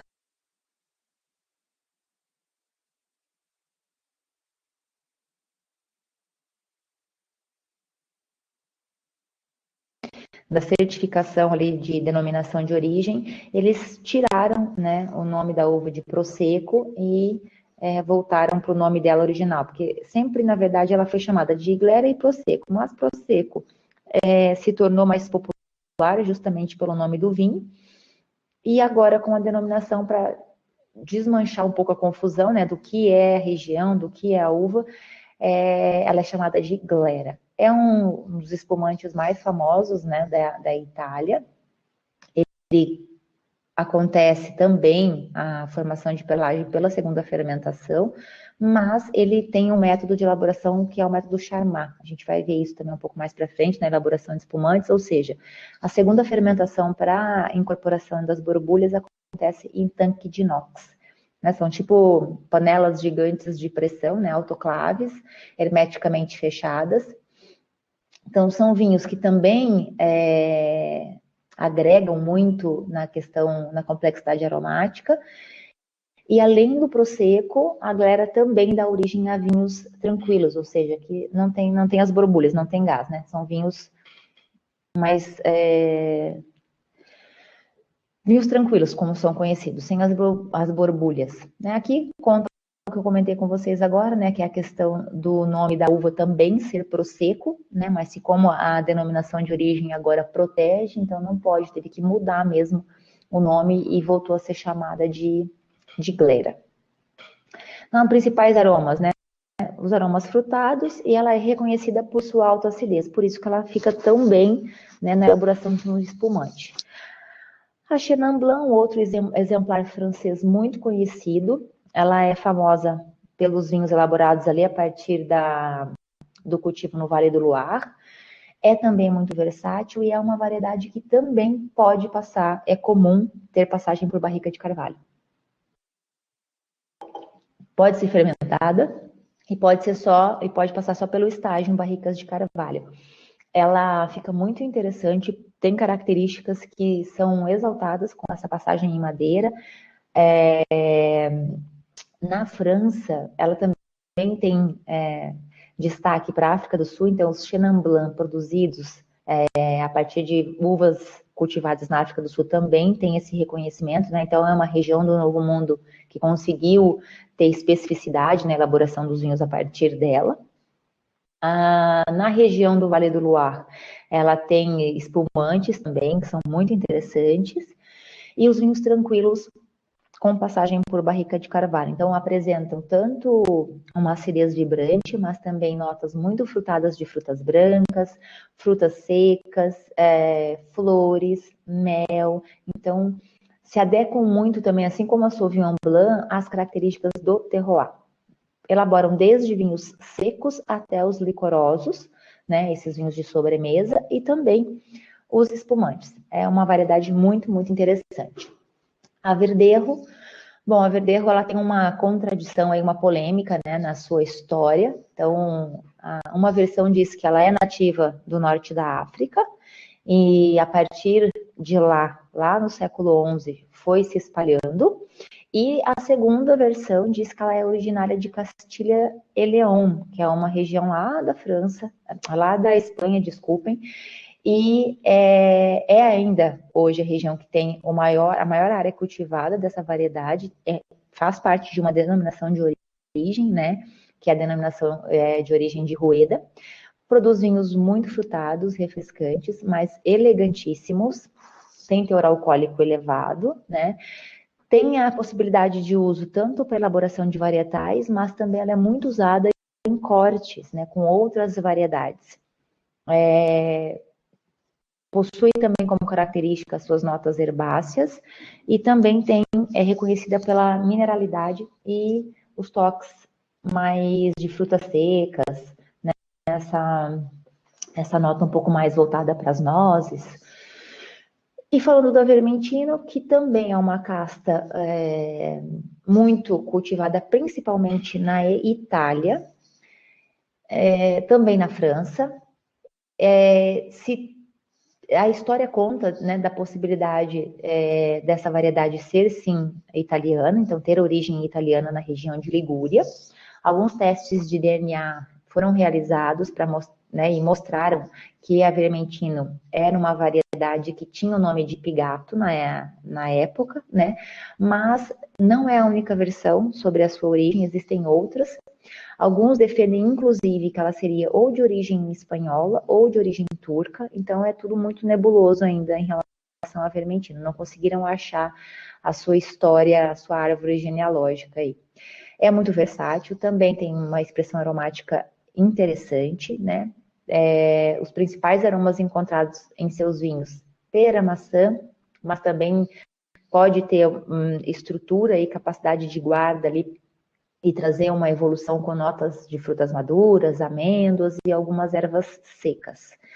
A gente tem aqui na Serra Catarinense exemplares elaborados a partir dessa uva, né, varietais, inclusive. Ela também é utilizada muito para corte.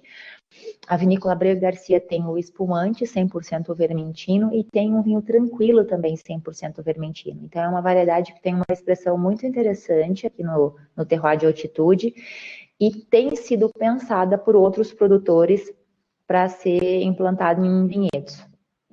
A maior área, por enquanto, se eu não me engano, está com a Abreu Garcia, que já tem esses produtos consolidados, né? Mas a ideia é que haja expansão, porque ela tem teve uma adaptação muito interessante e dá resultado, né, com os vinhos bem interessantes e com espumantes, inclusive. Então, os grandes exemplares dos vinhos elaborados a partir dela, eles estão justamente em regiões de amplitude térmica elevada, que é o caso aqui da Serra Catarinense.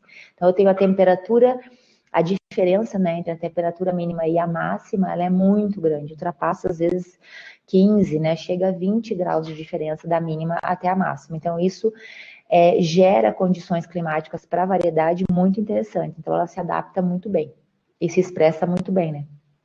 Falando de algumas variedades italianas, né, confirmadamente italianas, né, não como a Vermentino, que ainda tem ali uma polêmica sobre a sua origem, a Grequeto é uma casta que foi, na verdade, acreditada como originária da Grécia, mas exames de DNA comprovam que a sua origem é italiana.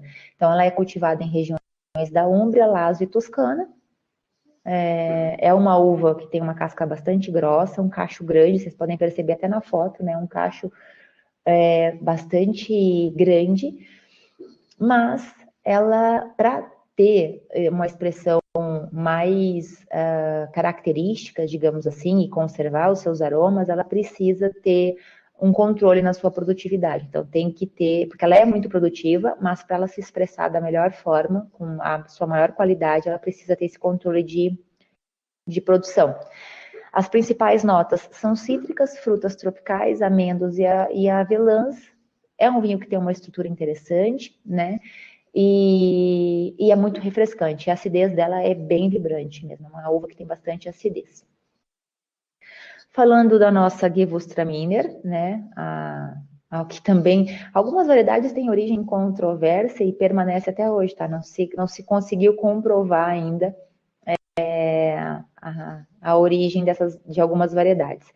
No caso da Gewürztraminer, muitos, né, atestam que ela, justamente até pelo nome, seja de origem alemã, né? Existem exemplares característicos e peculiares que vêm dessa região, mas também existe a possibilidade de que a sua origem seja italiana ou da região da Alsácia, que também é ali, né, bem pertinho da Alemanha, faz fronteira, inclusive. Temos Gewürztraminers muito conhecidos e renomados dessa região da Alsácia. É uma casta muito aromática. Ela tem a casca com essa coloração rosada, né? Não, é uma uva branca, porém tem a casca colorida. Um perfil aromático que é intrigante, porque ele tem principalmente, ela é reconhecida, né, pelas notas picantes e muito perfumadas, né? Inclusive, o seu nome já traz essa característica de notas picantes, né? Porque Gewürz significa picante em alemão, e é a marca dela. Então, geralmente os seus vinhos são reconhecidos, ainda que numa degustação às cegas, justamente por essa picância. E aí tem notas de lixia, rosa, manga, damasco e algumas especiarias. Então, é um vinho que tem muita estrutura e complexidade aromática, sobretudo, e podemos encontrar vários exemplares muito interessantes e intrigantes. As regiões mais famosas e reconhecidas pelos vinhos de Gewürztraminer estão na Alsácia, Itália, Alemanha e algumas regiões lá dos Estados Unidos, né? Oregon, Washington, Nova Zelândia também tem destaque. E ela elabora desde vinhos secos, né, que são vinhos muito aromáticos, até os nossos vinhos doces, né, os licorosos. Ela é muito usada nos vinhos de colheita tardia.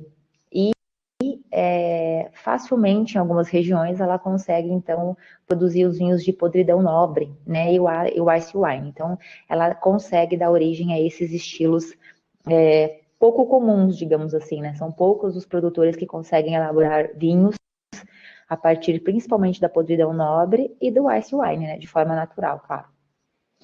Falando da Pinot Grigio, ou Pinot Gris, né, como é conhecida na França. Na Itália ela é conhecida como Pinot Grigio, e ela também tem essa coloração mais rosada da casca, como a Gewürztraminer.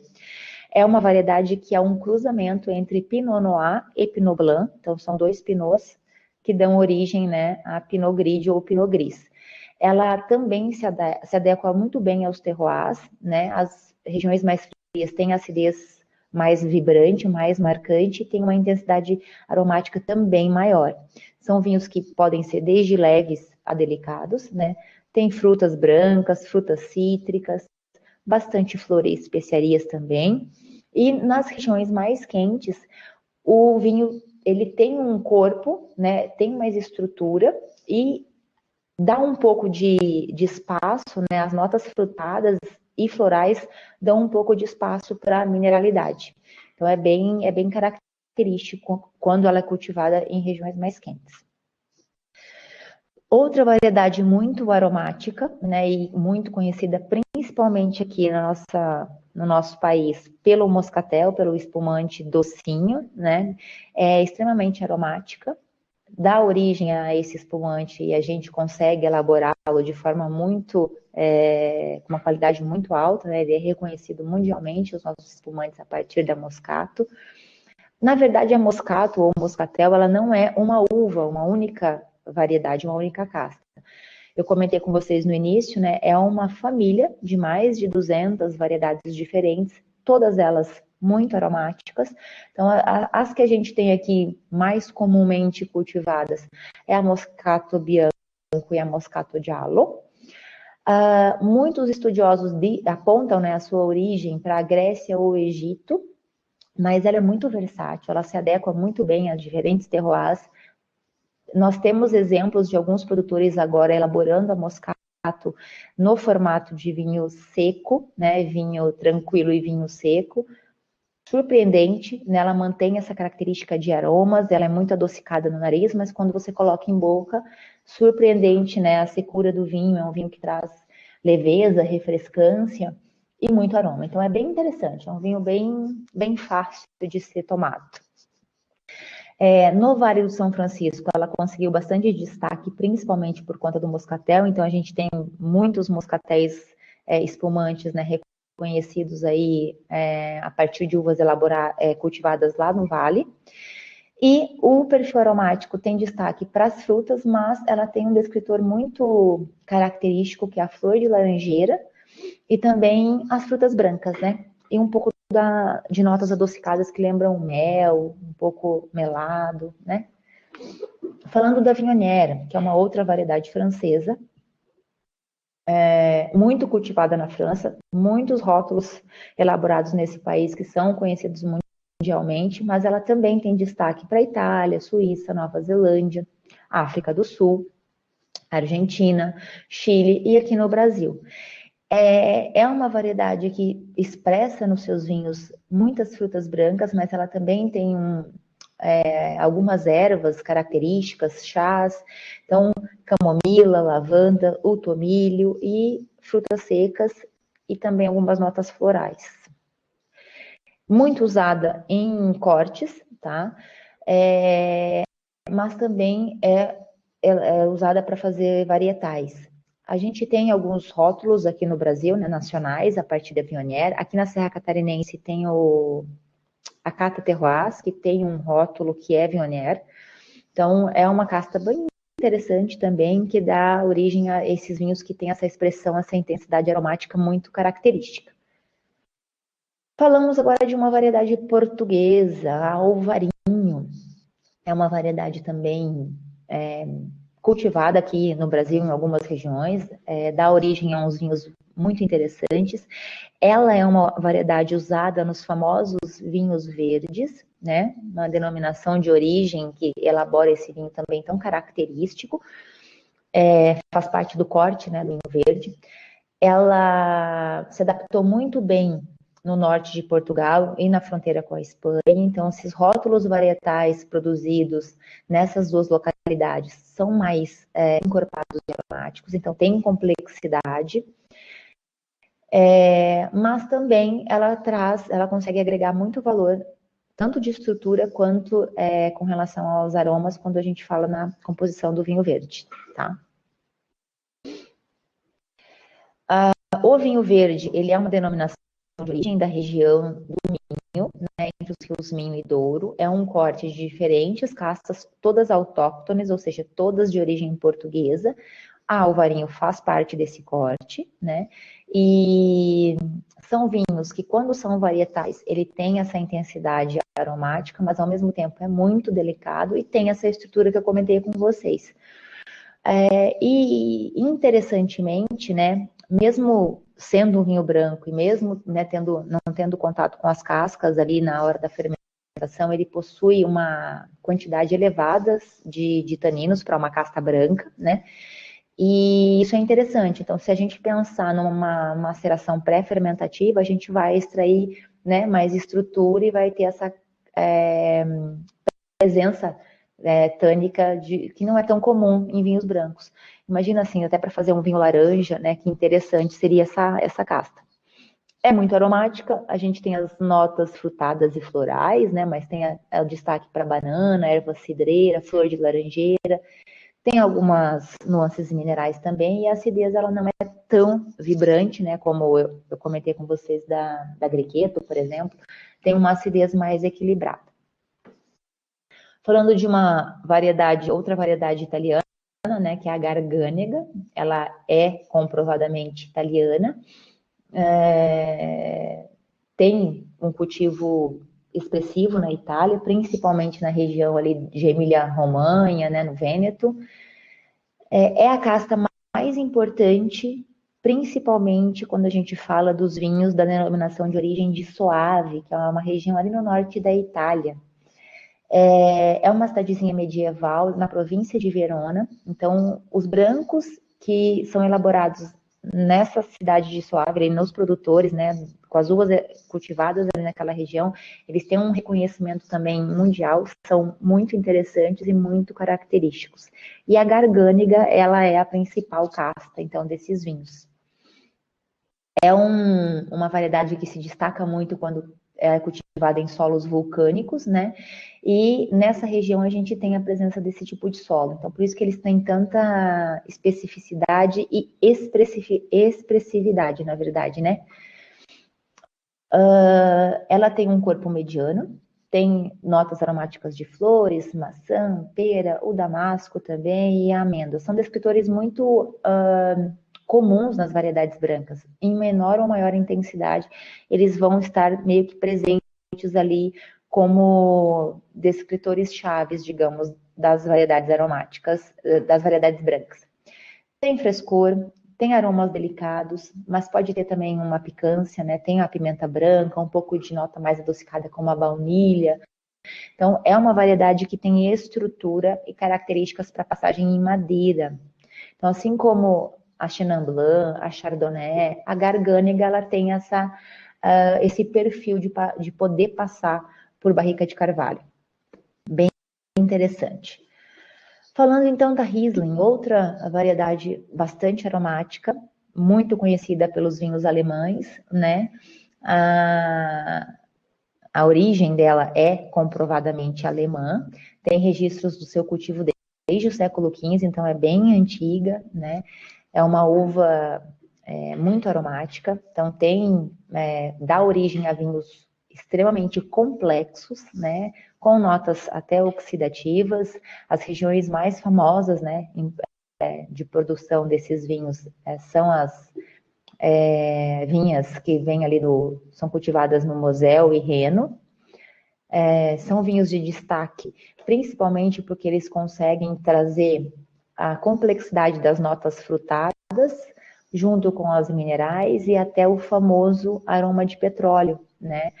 Ela consegue ter potencial de envelhecimento, assim, incrível para um vinho branco. Então, 15, 20 anos de envelhecimento e ainda você tem um vinho sem defeito nenhum, com complexidade, notas evolutivas. Então, é um vinho difícil de ser compreendido, mas né, os mais envelhecidos, os que têm mais tempo de guarda, mas são vinhos extremamente interessantes, extremamente complexos. Então, a gente tem essas notas frutadas, frutas brancas, cítricas, mas também esses aromas minerais.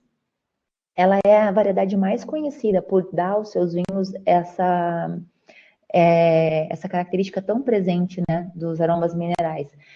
E um descritor que é muito famoso dos Rieslings é o pedra de isqueiro, né, aquele aroma ali, quando a gente risca o isqueiro ali, que solta aquela fumacinha, tem aquele aroma, né? Grafite, sílex, petróleo, são todos aromas típicos e característicos da casta. E, como eu comentei, né, o alto potencial de envelhecimento que ela tem. Então, são vinhos complexos e vinhos que precisam ser entendidos. Bom, a Semillon é uma variedade também muito aromática, né? Ela é conhecida como uma das grandes heroínas do mundo do vinho, porque está presente em vinhos muito famosos, né? Vinhos franceses aí referenciados. Ela faz parte do corte dos vinhos de Sauternes, os famosos vinhos de Sauternes, né? De podridão nobre. Da região de Bordeaux, na qual ela tem a sua origem, se espalhou para o mundo. Então, hoje ela tem volumes, né, de plantio ali na Austrália, no Chile, e em vários outros países. Não é muito conhecida como vinhos varietais, né? Ela não tem tanto assim destaque aqui, né, para para o nosso país, não são muitos exemplares que chegam, mas ela é muito utilizada nos cortes e também tem muitos varietais que são bastante interessantes. Em climas quentes, ela tem essa presença intensa das frutas maduras, então manga, pêssego, mamão. Não se usa muito as uvas elaboradas cultivadas em regiões quentes para envelhecimento em carvalho, né? Em climas frios já tem uma característica que os produtores optam por colher a uva antes da maturação completa, então ele mantém uma acidez presente, né? Tem uma característica muito similar aos vinhos de Sauvignon Blanc, então características de notas cítricas, né? Algumas nuances florais, então não são vinhos que são elaborados pensando em guarda, são vinhos para serem consumidos mais jovens, né? Para manter mesmo esse frescor e essa característica mais vibrante de acidez. Gente, a ideia hoje era justamente a gente falar um pouco da vinificação em branco, né? Das principais características e estilos de vinhos. E aí essa classificação, quando a gente fala de vinhos neutros, aromáticos, de vinhos elaborados a partir da Chardonnay e da Sauvignon Blanc, e trazer as principais variedades utilizadas, né, variedades brancas cultivadas e utilizadas na elaboração de vinhos finos, com algumas características principais. Então, eu espero que vocês possam explorar esse mundo aí dos vinhos brancos, né? Vinho branco é um vinho que a gente ainda, agora já mudou um pouco, né? Mas é um vinho que ainda é pouco consumido pelo brasileiro. Ainda existe a preferência pelos tintos e agora um pouco até o rosé, mas é um mundo apaixonante, o mundo dos vinhos brancos. A gente percebe, assim, muitas peculiaridades, a complexidade aromática dos vinhos brancos é muito interessante. Então, explorem esse mundo. A nossa condição climática nos permite tomar vinhos brancos praticamente o ano todo, né? Se a gente quiser falar de clima e de estilo de vinho. Não necessariamente os tintos são para o inverno e os brancos são para o verão, né? A gente pode fazer essa combinação de forma diferente e alternativa, mas tentem buscar essas variedades, né? Algumas dessas variedades comentadas aqui, trazidas aqui na aula hoje, nos vinhos, provem os vinhos a partir dessas variedades, busquem, façam aí uma degustação mais técnica, né? Tentando estar presente no momento e buscando interpretar, compreender o vinho que ele traz, quais são as notas, como que é a acidez, que sensação é essa da acidez, né? Se tem alguma nota aromática que consigo identificar, ou floral, ou frutada, enfim. Buscar fazer uma avaliação mesmo mais interessante e técnica, né? Para a nossa memória olfativa, ali, o nosso aparato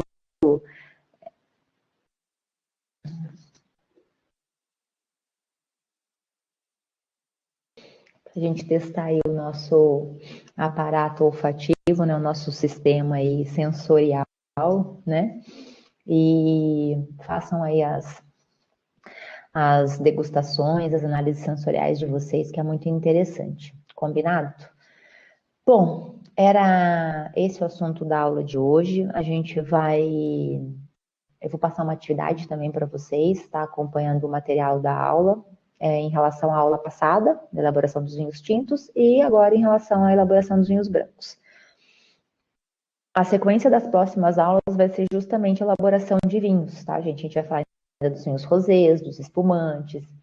Eu quero ver se dá tempo de eu conseguir montar uma aula, de repente, sobre o vinho laranja, né? Esses estilos dos vinhos naturais, para a gente ter uma ideia de como é a elaboração, as etapas de elaboração desses vinhos que são mais alternativos, que não fazem parte da nossa ideia de vinificação de estilos. São conceitos muito novos, alguns estão sendo retomados, né, da viticultura e enologia ancestrais, lá, como o vinho laranja, por exemplo, mas e até os vinhos naturais, né, porque antigamente não se usava, a gente não tinha esses insumos. Então, mas quais são as características e o que muda, assim, principalmente quando a gente fala de fermentação com as uvas autóctones, o que o vinho, né, quais são as características que o vinho traz por conta desse estilo de elaboração, que muda bastante. Então, falar um pouquinho das diferenças, né? Vocês já viram aquele vídeo, né, do Dido Russo, mas trazer a parte mais técnica, de repente, para a gente explorar um pouquinho isso. Tá bom? Então, era isso. Uma boa semana para vocês. A gente vai se falando. Qualquer dúvida, eu estou à disposição, tá bom? Se cuidem. Um abraço e até mais.